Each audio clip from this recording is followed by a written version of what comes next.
Yesu nashimwe. Ashimwe cyane. Turagarutse muri wa mwanya w'ijambo ry'Imana, umwe twama tubahereza ijambo ry'Imana. Tubahaye ikaze mu kanya keza nk'aka ko guhereza Imana yacu icyubahiro. Turi kuvuga ibiri muri twebwe Imana yadushizemwo, kandi nicyo Imana yaduhamagariye kugira ngo tugikore. Uno munsi rero tugiye kwiga ijambo ry'Imana rivuga ngo growing in spirit. Gukura muri mpwemu. Growing in spirit. Gukura muri mpwemu. Iryo jambo ry'Imana tugiye kwiga. Turasoma muri Petero wa kabiri igice cya gatatu ku murongo wa 18. Petero wa kabiri igice cya gatatu ku murongo wa 18. Turasoma haravuga ngo ariko mukurire mu buntu bwa Yesu Kristo umwami wacu n'umukiza, no mukumenya icyubahiro kibe ubu no gushitsa umunsi utagira iherezo. Amena. Turasubiramo gusoma aravuga ngo ariko mukurire mu buntu bwa Yesu Kristo umwami wacu n'umukiza, no kumenya icyubahiro kibe iciwe ubu no gushitsa umunsi utagira iherezo. Amena. Reka tumusaba dusomere mu Cyongereza. 2 Peter 3 verse 18 says, "But grow in the grace and knowledge of our Lord and Savior Jesus Christ. To him be glory both now and forever. Amen." Amen. Can you repeat it one more time? But grow in the grace and knowledge of our Lord and Savior Jesus Christ. To him be glory both now and forever. Amen. Amen. Nkuko twavuze ngo tugiye kwiga kubijanye no kugira no gukura muri mpwemu, grown in the spirit. Uno munsi turiko turagusomera ijambo ry'Imana rivuga ngo ibyo twakuye aho muri cyo gice rivuga ngo ariko mukure mu buntu bwa Yesu Kristo umwami wacu. Ngo mukurire mu buntu bwa Yesu Kristo umwami wacu. Nshuti mukundwa, aho icyo uri cyose, aho uri hose, n'ubuntu bw'umwami wacu Yesu Kristo bukuriko. Uretse gusa yuko utemera ngo umuhereze icyubahiro ciwe nkuko agikwiriye, ariko umenye icyo uri cyose, aho uri mu buntu bw'umwami wacu Yesu Kristo. Uno munsi rero akuzanira ino jambo jewe na wewe twamwakiriye, turaje kugira ngo ariko atubwira ngo dukurire muri mpwemu yera. Gukura muri mpwemu yera. Mu gukurira muri mpwemu yera ni kugira no gute, cyane ni kwegera Imana. Mu kuyegera tuyegera gute? Mu gusenga, mu kwihana ibyaha byacu, no mu gukoranira hamwe n'abandi tukumva cyo mugenza wavuze, kugira ngo gihe cyavuze nawe kiguhe gukura muri mpwemu, kugira ngo ubandanye neza. Birashoboka ukigungira ukwi wawe ukavuga ngo reka ndicare mu rugi wanje ngo iyo ndasengeye ngo nta nico ndakuyeyo, ariko bivuga ngo kwegera ngo wumve biruta kugira ne kubibwirwa n'abandi. Kwegera ngo wumve utakubigirwa n'abandi. Nkuko iyo abandi umwe ndiko ndavuga ndi umwe, iri jambo ry'Imana ngiye kugira ubushobozi, ariko uno kwera turi kumwe ashobora kumfasha akampa intege. So no muri turi kubwirwa ngo dukurire mu buntu bw'umwami wacu Yesu Kristo. Abantu dukurire mu buntu bw'umwami wacu Yesu Kristo. Uwo mwami tubwirwa ni wa wundi mo twatangura tuvuga ngo niwe yatubumbye, mo yaduhamagara. Wewe wari kuravuga ngo ni iki noshobora gukora kugira ngo shimishe Imana. Uno munsi ndikura kubwira ngo kurira mu buntu bw'umwami wacu Yesu Kristo. Ukurire muri mpwemu. Ijambo riko riratubarira kuri uyu munsi ngo nidukurire mu buntu bw'umwami wacu Yesu Kristo. Ngo icyuba kugira ngo ubwo buntu tuzoba turimo buzodutera butuma icyubahiro cy'Imana kigira inkomezi. Ngo icyubahiro kibe iciwe ubu no gushitsa umunsi utagira iherezo. Wewe wahaye icyubahiro ndi, jewe nahaye icyubahiro ndi. Isi yose iri guhereza icyubahiro nde? Tugiwe ngo icyubahiro kibe icyande icya Yesu Kristo, umwami wacu. ngo ibihe bizoza no mu bihe bidashira. Niba hari aho waragiye gahoro gahoro ukagenda nk'ukumeye ngo Imana iri ku ruhande, ntabwo Imana iri ku ruhande, we wayimye inzira, wayimye ikibanza. Kumbure niyo mpamvu iyo biranashika iyo umuntu atagomba guhereza umwanya mugenzi we hagati y'umuntu n'uwundi, hagati y'umuntu n'uwundi haraburamo akantu ko kubahuza, kuko ntaba yagombye guhereza umwanya mugenzi we kugira ngo bayage. Niko n'ijambo ry'Imana riko ratugurira umunsi, ja mu ijambo wegera Imana ukurire muri mpwemu yera. Muri uko gukurira muri mpwemu yera rero ni ukubwira gute, ni ugusenga no kwiyeza, kuko mpwemu yera ntajana n'abanyabyaha, ntajana n'abafise inzira zibiri. Oya, uriwe werekana icyo uri cyo, icyo Imana yakuremeye. Hanyuma mpwemu yera akurikira rino jambo nyene ashizeho gutahuza icyo ariko ashaka kuyaga nawe.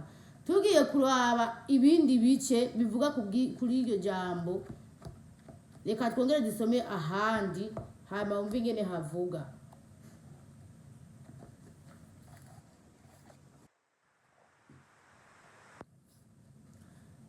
Tugiye gusoma muri Petero wa mbere 2 umurongo wa 2 kugeza kuri 3. Petero wa mbere igice ni 2 ku murongo wa 2 kugeza kuri 3. Reka tuhasome wumve ingene havuga kubijanye na mpwemu yera, ngo tuko turavuga gukura muri mpwemu yera, nkuko tuko turabivuga. Haravuga ngo mumere nk'inzoya zivutse vuba, mwipfuze amata y'umutima adafunguye, kugira ngo abakuze abashitse kugakiza, asangwa mwarumvirije mukumva yuko umwami wacu agira neza. Turasubiramo kwasoma. Mumere nk'inzoya zivutse vuba, mwipfuze amata y'umutima udafunguye, kugira ngo abakuze abashitse kugakiza, asangwa mwarumvirije mukumva yuko umwami wacu agira neza. Amena. Amen. 1 Peter 2 verse 2 to 3 says, like newborn babies, crave pure spiritual milk, so that by it you may grow up in your salvation, now that you have tasted that the Lord is good. Like newborn babies, crave pure spiritual milk, so that by it you may grow up in your salvation, now that you have tasted that the Lord is good. Ijambo ry'Imana ntitubirinde tuvuga byinshi, ariko ijambo ry'Imana rikutubarira ngo twifuze amata. Hano handitse y'umutima, ariko baranumva basoma ngo y'umutima. Hano handitse ngo y'umutima, ngo twifuze amata adafunguye, tumere nk'inzoya. Uruyoya uruvyaye uno munsi, umwana akivutse aho nyene acatangura kurya, kubera niko Imana yabigeze, niko Imana yabigeze. Iyo umwana avutse akomeye acatangura kurya, kandi umwana icyo akeneye cyose, ku buryo n'abantu tudashobora gutahura icyo umwana aba agomba, akenshi tumuhoresha iki? Tumuhoresha ayo mata. Rero ngo twipfuze amata y'umutima adafunguye, niko kwifuzira ijambo riko nakubwira uyu munsi, niko kwifuza rya jambo wayignorinze, rya jambo wavuze ngo ntaryukeneye, niko kwifuza kwa gusenga kumwe wabona yuko atacu kumaze mu buzima bwawe. Upfuze kuba muri mpwemu, wipfuze gusenga, umere nk'umwana. Umwana utamuhaye ayo mata ntabwo ashobora kugira ubuzima, niko nawe utafise ijambo muri wewe udashobora kugira ubuzima, ntushobora gukura muri mpwemu yera. Gira ijambo muri wewe, gira ijambo muri jewe, ninagira ijambo muri jewe ukagira ijambo muri wewe, nta kabuza yuko ibiza byose bizoturenga ko bikarengana. ibiza biragucako bikarengana ukamera nka ryabuye twabigwa muri Bibiliya ngo iyo umuntu yanze ngo umuntu yubatse ku musenyi inzu ngo umuyaga wuje ibihuzi agaca itemba ariko ari ngo wubatse mu ivu rigize mu ivu rigumye inzu akayishinga ahantu heza uwo muntu ngo inzu yibwira gute ibihagaze neza. Amena. Amen. Rero wipfuze kurya ayo mata y'umutima uyipfuze kugira ngo hano hatubwiye ngo asangwa mwarumvirije mukumva yuko umwami wacu agira neza ariko kuri ngo mubwire ko umwami wacu atagira neza ko yeye umwami wacu agira neza buri munsi. Amena. Amen. Angirira neza akagurigirira neza umwami wacu agira neza buri munsi kuba wowe uri kurahema kuba jewe nariyumvika icyiyumviro ngo nze ndaguhereza rino jambo ry'Imana ni kubw'ubuntu bw'umwami wacu twicayemwo. Rero uyu munsi turi kwiga kuri mpwemu yera ngo dukure muri mpwemu yera twifuze amata y'umutima atagize gute adapfunguye nk'inzoya zivutse uyu munsi. Amena. Amen. Turabandanya no gusoma irindi jambo ry'Imana urushizeho kuba kumviriza gutega amatwi. Turasoma tugiye gusoma hehe muri Timoteyo wa kabiri igice ni kabiri kuri rya 15. Timoteyo wa kabiri igice ni kabiri ku murongo waho wa 15 mu gukura hehe muri mpwemu yera. Kaje ndagusaba ngo urushizeho gusaba Imana iguye gukura muri mpwemu igusigurira icyo jambo rivuga niwaba witaho ukumviriza kumbere rino jambo kumbere hari n'irindi woba wumviriza iri jambo rikugirira iki ubugingo rigukure ku ntambuko igushira ku yindi cyangwa ntihaba arandi majambo wumvise yagukure ku ntambuko yagushira ku yindi. Turashobora kweshi kuba tuvomerera tugakoresha buriya buryo tugakoresha buriya hanye ariko wewe aho wumva ushitsa aho wumva ugeza ni uhazi kandi Imana gushaka ko ni ukizi birashika kumbure iri jambo keshi ndakuzanira kazogirira ikimazi cyo ndagusaba no gukura muri mpwemu yera cyo ndagusaba no kwegera Imana icyo ndakwifuriza no kwifuza aya mata y'umutima twabwiwe ayo akayo yakipfuza kama gakeneye muri iri jambo rero tugiye gusoma muri Timoteyo wa kabiri kino gice cyaho ca kabiri kuri 15 haravuga ngo reka twasome mu izina rya Yesu Kristo turashira amaso. Haravuga ngo wame ugira umwete wo kwiha Imana. Urumva wewe jewe uriya zumvira abo ry'Imana tubwiwe ngo twame tugira umwete wo kwiha Imana. Ingenda kubwirira ingezo zishobora kuba ziri hano imbere yawe udatumye ukoko ngo uzitore ntabwo zishira mu kanwa zirishira mu kanwa ugiye kwiyo ukagera hajya mu bwogero ugahagarara amazi ntiyagusangaho udakoresheje amaboko yawe ugire gute ngo woge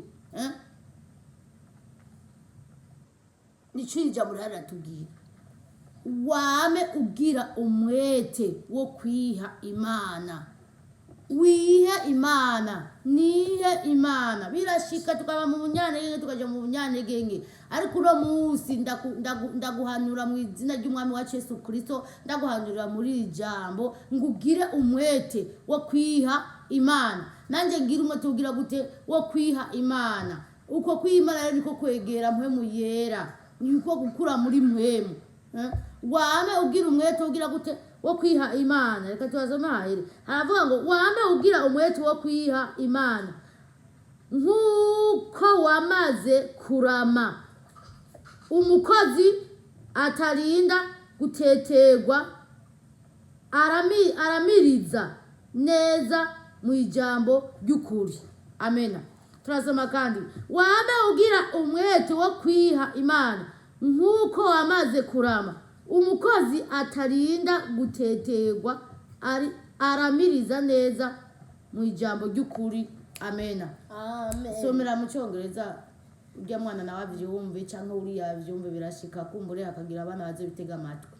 2 Timothy 2 verse 15 says, Do your best to present yourself to God as one approved, a workman who does not need to be ashamed and who correctly handles the word of truth. Amen. Amen. Do your best to present yourself to God as one approved, a workman who does not need to be ashamed and who correctly handles the word of truth. Amen. Amen. Amen. Turabwiwe ngo wame ugira umwete wo kwihiki Imana ngo nkuko wamaze kuramiriza ukaba waremeye kireka nkurikira Imana ukaba warabatijwe. Hari abantu benshi babatijwe babiherukira wa munsi nyene babasize mu mazi baca babivamwo, ariko uyu munsi ndagugaruka n'ijambo ryo gukongera intege. Ongera uramirize, ugire umwete ukurikira ijambo ry'ukuri, ukurikira ijambo ry'ukuri ribe muri wewe. Ugire umwete, nanje ngira umwete. Abantu benshi twirirwa ku social media turaba ibitaza ntibize. Ego ivy'ijambo ry'Imana avuga ngo kumbure ngo ntabwo ari bya kisasa, abantu bakurikiza ibya kisasa. Ariko niba ushaka ubugingo ukifuza kurama, gerageza wegere Imana nkuko ijambo riko riraguhamagara. Ariko Imana iradukunda ko riko riraduhamagara ijambo ry'uyu munsi ngo twame tugira umwete wo kwegera Imana. Ni ibintu bitoroshe. Wegera Imana, nanje ngire gute negera Imana. Imana nayo izogira gute izotwegera. Amen. Amen. Wegera Imana, nanje negera Imana, Imana nayo izogira gute izotwegera. Niko ijambo ry'Imana riko riragira gute riko riratubwira. Amen. Reka tubandane no gusoma irindi jambo ry'Imana hano nyene muri kino gice hano nyene muri kino gice. Tugiye gusoma hano nyene muri Timoteyo wa mbere. Timoteyo wa mbere igice ni 4 ku murongo wa 15. Timoteyo wa mbere igice ni 4 ku murongo waho wa 15. Turasoma mu izina rya Yesu Kristo. Haravuga ngo ivyo ubishire kumwete uvyamemwo kugira ngo kuja imbere kwawe kubonekere bose. Ivyo ubishire kumwete uvyamemwo kugira ngo kuja imbere kwawe kubonekere bose. Amen. Amen. 1 Timothy 4 verse 15 says, Be diligent in these matters. Give yourself wholly to them so that everyone may see your progress. Amen. Amen. One more time, please. Be diligent in these matters. Give yourself wholly to them so that everyone may see your progress. Amen. Amen. Ngo ivyo ubishire kumwete. Ivyahi kuba imbere y'Imana bishire mu mwete, kuko ibyo shira mu mwete ni byinshi. Ibyo shira mu mwete ni byinshi. Ariko na munsi ijambo ry'Imana riko riraguhamagarira ngo naryo urishire ko umwete.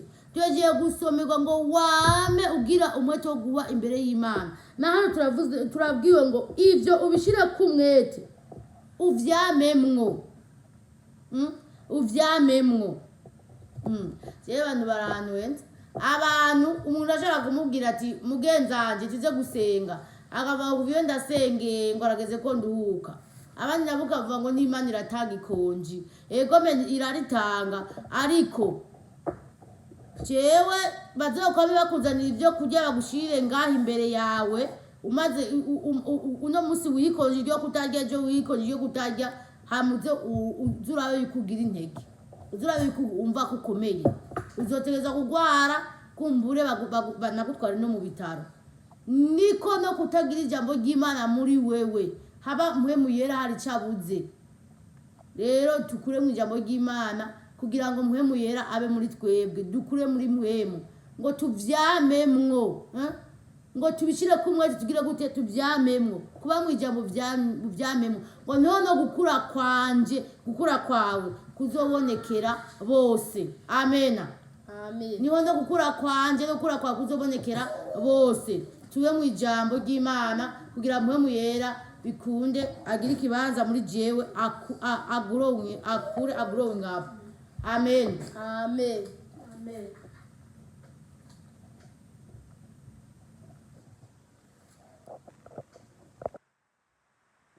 Tugiye gusoma hano mu Baheburayo 6 uyu murongo wa mbere. Abaheburayo 6 umurongo wa mbere reka tuhashira amaso aravuga ngo nuko rero turengane ibya mbere bya Kristo twigire imbere dushike kuvyo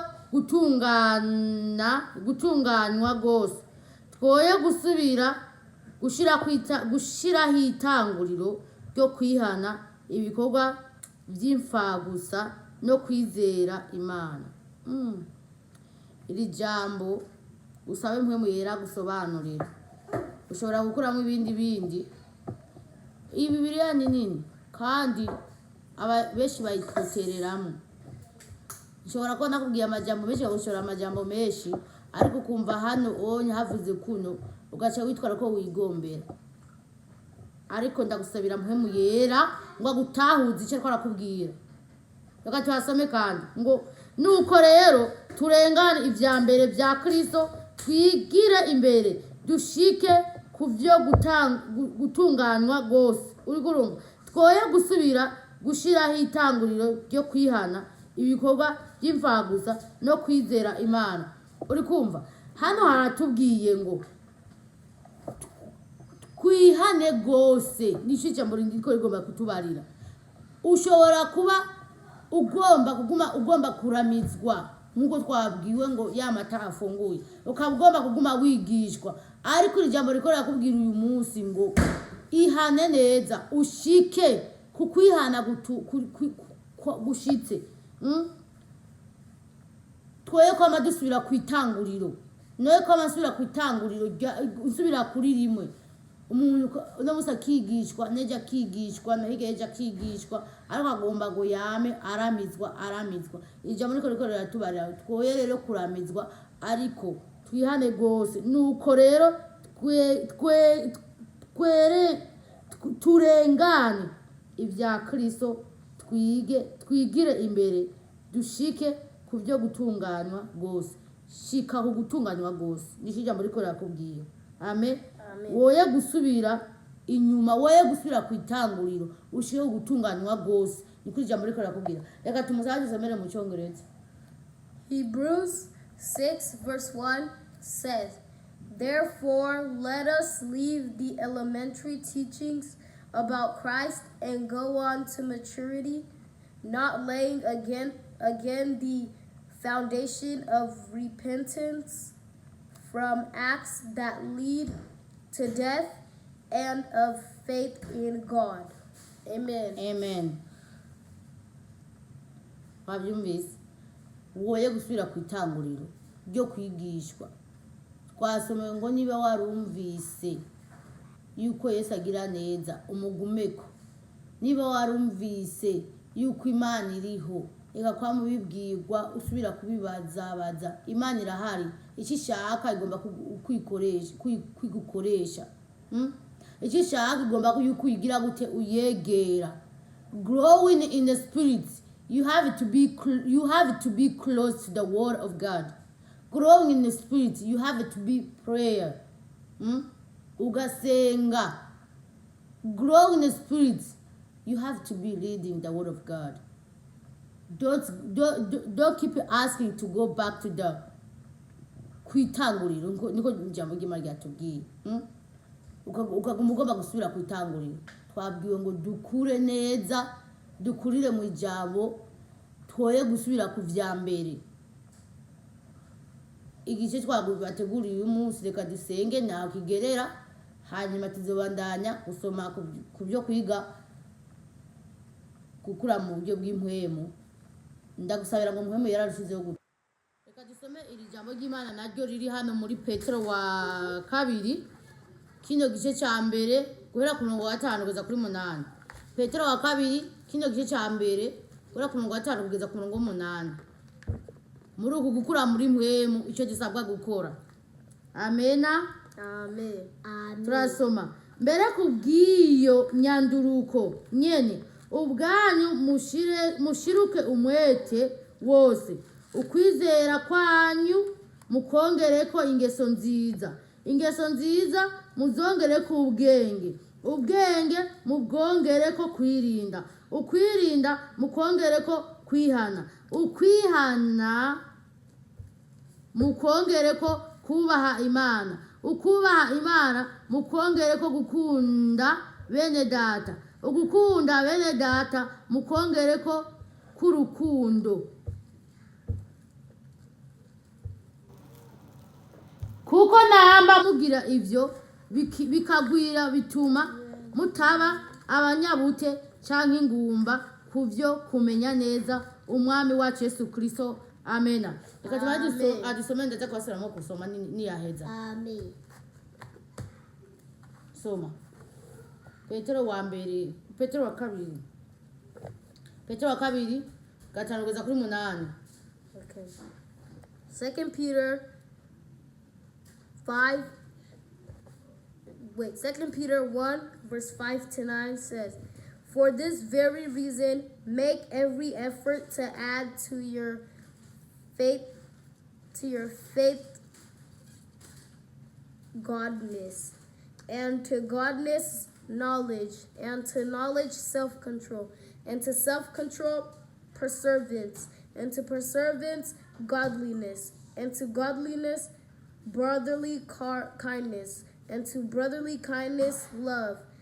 For if you are possess these qualities in increasing measure, they will keep you from being ineffective and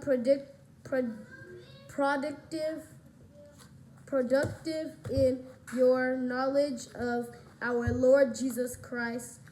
But if anyone does not have them, he is nearsighted and blind, and he has forgotten that he has been cleansed from his past sins. Amen.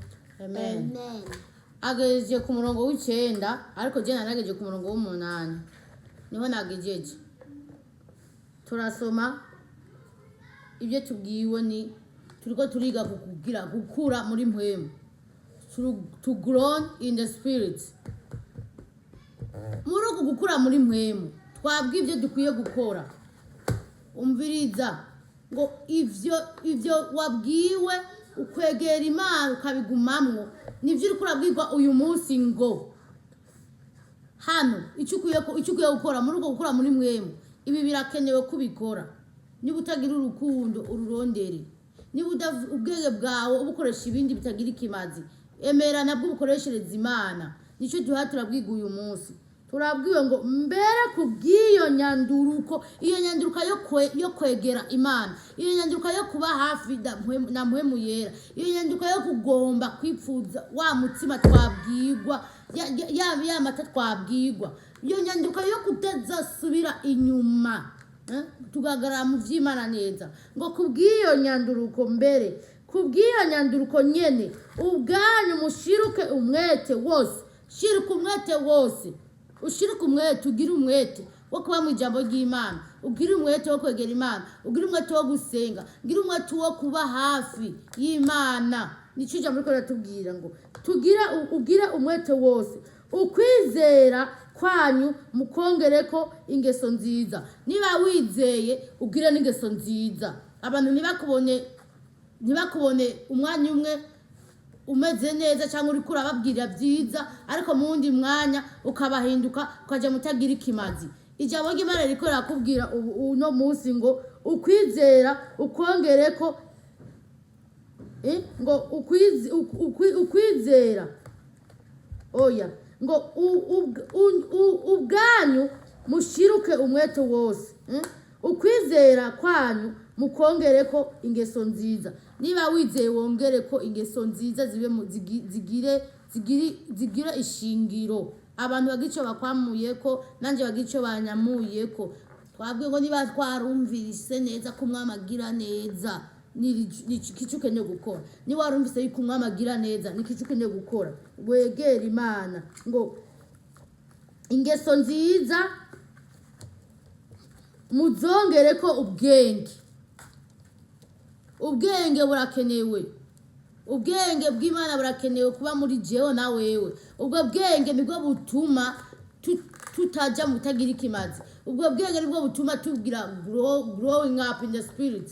Ufite ubwenge uva ku Mana niyo mpwemu yera ibiri muri wewe bikwirakora muri wewe. Rero ubwira ubwenge buvuye ku mwami wacu Yesu Kristo. Ubwenge ubwongere ko kwirinda. Mugenzi wirinde naje nirinde.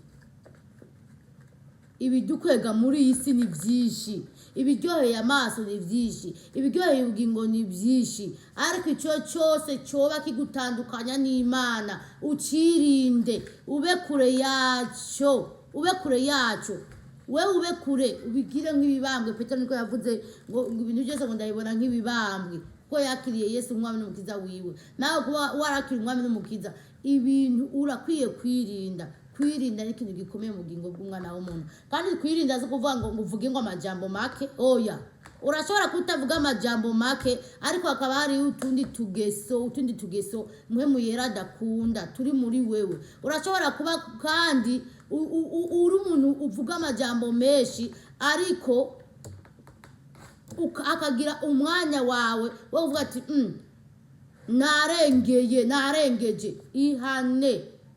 Niko ijambo ry'Imana riko ratubwira umunsi twegera Imana ngo twishishe bugufi imbere y'Imana izotwegera. Ngo ukwirinda mukongere ko kwihangana. Urihangana. Jewe ndihangana. Iki kintu kiragoye n'ukuri. Kiragoye. Ukwihangana bana b'abantu kwaraheze. Nabo bagufise bo bari bakeyi. Ashobora kwihanganira ikintu kano kanya, mu mwanya ugarutse ukamurondera wa wundi aho wamubonye ukamubura. Ariko ijambo ry'Imana riko ratubwira niba ugomba gukura muri mpwemu, ni lazima ugire kwihangana. Niba ushaka gukura muri mpwemu yera, ni lazima nanjye ngire kwihangana. Tugire urwo rukundo, tugire imitima iciye bugufi yo kwegera Imana. Ngo uku kwihangana tukongere ko kubaha Imana. Wabyumvise? Umaze guheza ibyo byose, wubahe Imana umuremyi wawe. Umaze guheza kwihangana, ugaheza kugira umwete, ugaheza gukora bya bindi byose wasomerwa hari inyuma, ubaha Imana. Imana umuremyi wawe uyubahe. Ukubaha Imana mukongere ko gukunda bene data. Ugukunda bene data mukongere ku rukundo. Amena. Ugukunda kubaha Imana mukongere ko gukunda bene data. Ugukunda bene data mukongere ko urukundo. Ibyo byose birakenewe mu gukura muri mpwemu yera. Ibyo urakeneye kubibana, nanjye ndakeneye kubibana. Gira urukundo, ukunde bene wanyu, ukunde abo waragize ukabona yuko umengo ntibakwiriye muri wewe. Bajya nibo bakwiriye, kuko aho ugeze nibo bahagushikanye. Ni kujya gusaba ndashobora gutahura ingene Imana ikora. Ingene Imana igira gute ikora. Imana ica mu muntu kugira ngo ukure. Imana ica muri mwene wanyu kugira ngo uve kuri iyi ntambuko uje ku yindi. Reka kubashira inyuma rero, bakunde, ubihanganire. Niko ijambo ry'Imana rigize gute ririko rirambarira.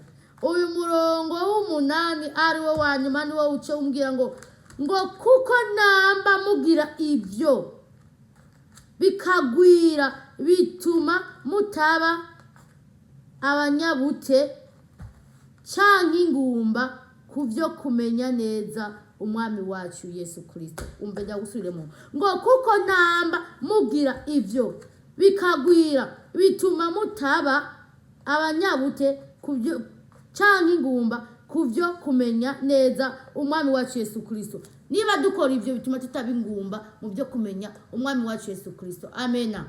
Mwami Yesu ndagushima kubwira ijambo. Abantu bararyumvise, natwe turaryumvise. Iri jambo reka n'ubundi urikwirikire rigira ububasha ukosore umwe wese amenye ingene akwiye gukora muri mpwemu yera mu izina ry'umwami wacu Yesu Kristo. Igikorwa wadupfuye gukora muri buno bugingo kigira ububasha. Ndagushima kubwa amaze kumva ijambo agatahura. Ndagushimiye no kubo Yesu Kristo uri uratoranya bagafata umwanya wabo wo kuza barumvira ijambo, kuko ijambo ryawe ari ubugingo, ngo ugegera wese azoronka ubugingo budashira mu izina ry'umwami wacu Yesu Kristo. Iri jambo nirigira ububasha ku bazoryumva bose, kandi izina ryawe rishize guhabwa icubahiro mu ijuru no mu isi ibihe bitazoshira. Turagushimiye ko ari wabanye natwe kuva dutanguye naho turangirije. Reka izina ryawe rihabwe icubahiro, ubwami bwawe buze, ibyo ushaka bibe ku vyaremwe vyawe, ni mu izina ry'umwami wacu Yesu Kristo tubisavye. Amen. Amen.